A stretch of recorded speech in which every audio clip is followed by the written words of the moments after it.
So today we continue on with my new series, The Amazing Word of God. Today it's entitled Singing Stars. Modern radio astrophysicists know that stars emit radio wave energy that have sound to them.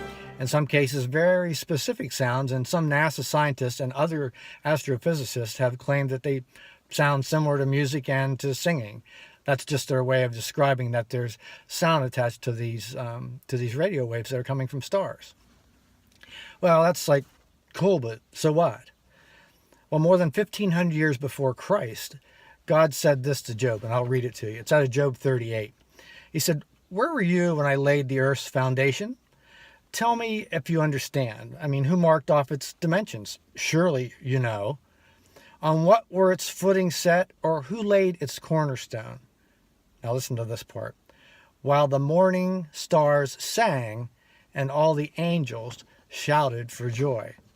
Hear the last part again. "While the morning stars sang, and all the angels shouted for joy." So is this just like a coincidence and I'm trying to put two things together that don't belong together? Or maybe this is just some Hebrew poetic language? Let me tell you, not even close. And let me explain. Did you notice God didn't say that the stars just sang? He said the morning stars sang. There's a reason for that. Because he's describing the time of creation, correct? And we know that before the flood occurred, that there was a firmament of water above the earth. I know that's argued by some people saying it's not so, but there's a lot of proof for that exact thing to be so, especially when we talk about the flood and the amount of water. But let me just say that again. So before the flood, there was a firmament above the earth of water, but it was in crystalline form.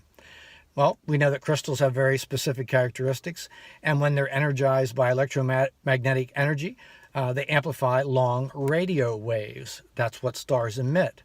So get this. Each morning as the sun would turn, let me back up and say that again. Each morning, notice that word, because we talked about morning stars.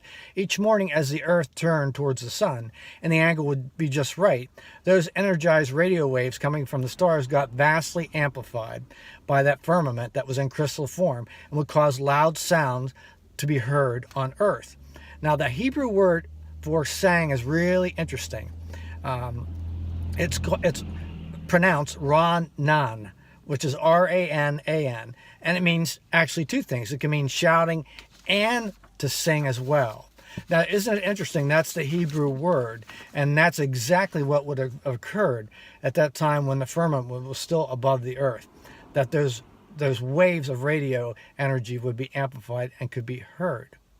So here's Moses, who wrote the book of Job, and he could have never known this on his own. I think this is just one more case, one more piece of evidence for the existing God who created the universe and his amazing word that would reveal this to us, something that it would take our scientists, our astrophysicists, would come about some 3,000 years later.